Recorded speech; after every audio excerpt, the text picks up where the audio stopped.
안녕하세요. 내일의 의사들 박주영입니다. 만성 B형 간염을 진단받는 경우는 같은 만성 질환이라고 해도 고혈압, 당뇨를 진단받는 경우와 그 느낌이 많이 다른 것 같습니다.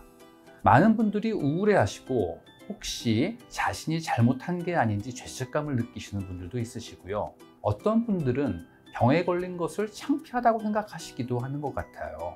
오늘은 B형 간염을 진단받은 첫날 의사로서 말씀드리고 싶은 것을 정리해 봤습니다. 꼭 오늘이 진단 첫날이 아닌 만성 B형 간염 환자분들도 들으시면 도움이 되실 겁니다. 피곤하고 온몸이 몸살 난 것 같은 느낌이 오거나 혹은 황달이 생겨서 소변색이 변하고 몸이 안 좋아지는 느낌이 있어서 검사를 받으신 경우도 있으실 거예요. 하지만 이보다 더 많은 경우 아무런 증상이 없이 우연히 검진 중에 발견될 가능성이 더 크죠.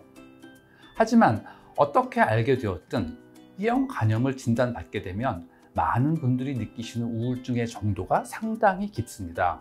물론 어떤 병이든 걸리게 되면 기분이 좋을 리는 없겠지만 어쩌면 평생 관리해야 되는 바이러스 질환인 B형 간염을 내 병으로 인정하기는 쉬운 일은 아닙니다. 코로나19로 생각해 보세요.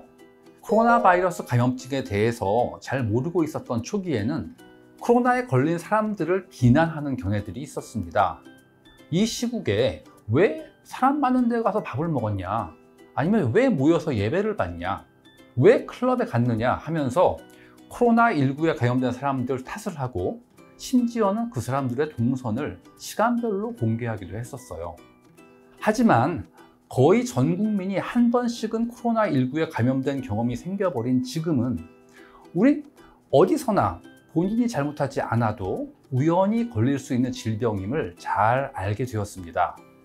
B형 간염도 알려진 감염 경로는 혈액을 통해서, 체액을 통해서, 오염된 주사기나 면도기를 통해서 출산 과정에서 전염된다고 알려져 있습니다만 여전히 감염 경로를 알 수 없는 경우가 더 많고요.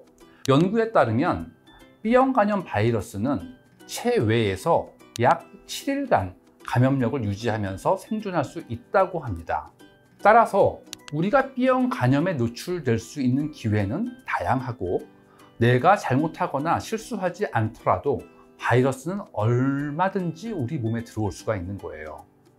내가 B형 간염에 걸린 걸 주변에 알려야 할까요?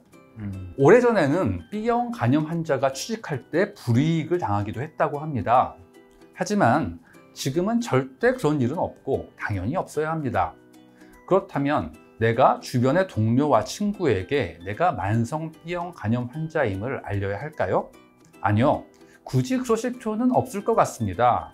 B형 간염은 친구나 동료 사이에 일어나는 일상적인 접촉으로 옮겨지는 병이 아니에요.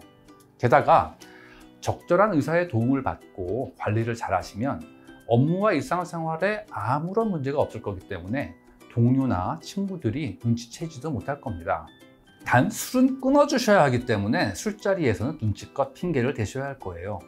일상 접촉으로 쉽게 옮겨지는 병이 아니라고 말씀을 드렸는데 좀 혼동스러우실 수 있을 것 같아서 말씀드리면 그렇다고 전염력이 없다는 말은 아니라는 것입니다. 몸 안의 바이러스의 활성도에 따라서 그 양이 달라지지만 만성 B형 간염을 가지고 있는 사람의 혈액과 체액에는 적은 양이라도 바이러스가 배출됩니다. 따라서 나의 혈액이나 체액에 노출될 수 있는 사람, 즉 가족과 애인 같은 생활 공간에서 접촉률이 높은 사람들에게는 알리는 것이 낫다고 생각합니다. 그런데 감염 사실을 알리는 것보다 더 중요한 게 있습니다. 그것은 가족과 애인의 B형 간염 백신 접종 여부입니다. B형 간염 백신은 3회 접종했을 때 90% 이상에서 항체가 생기고 거의 완벽하게 B형 간염을 예방해주는 아주 효율 좋은 백신입니다. 따라서 배우자나 애인, 자녀분들이 백신을 완료했고 항체 생성까지 확인했다면 솔직히 전염의 위험성에 대해서는 걱정을 안 하셔도 됩니다. 하지만 가족 중에 아직도 접종을 안 하신 분들이 있다면 지금 바로 접종을 시작하시고 항체 생성을 확인하세요.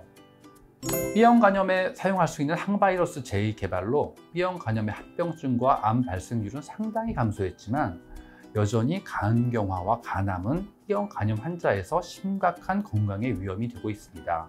성인 B형 간염 환자 조사에서 10년 후 간경화와 간암의 발생률은 각각 23%, 11% 정도로 나타나 적지 않은 빈도입니다.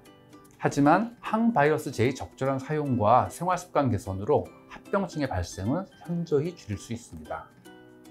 이제부터는 어떻게 해야 할까요? 술은 무조건 끊으세요. 술은 인생의 필수품이 아니지만 간에는 치명적입니다. 술은 확실히 간경화의 발생률을 높이고 진행 속도를 빠르게 합니다. 한약이나 생약제, 의사와 상의하지 않은 건강식품이나 약물은 복용하지 마세요. 아픈 간은 쉬게 해야 하고 힘들지 않게 해줘야 합니다.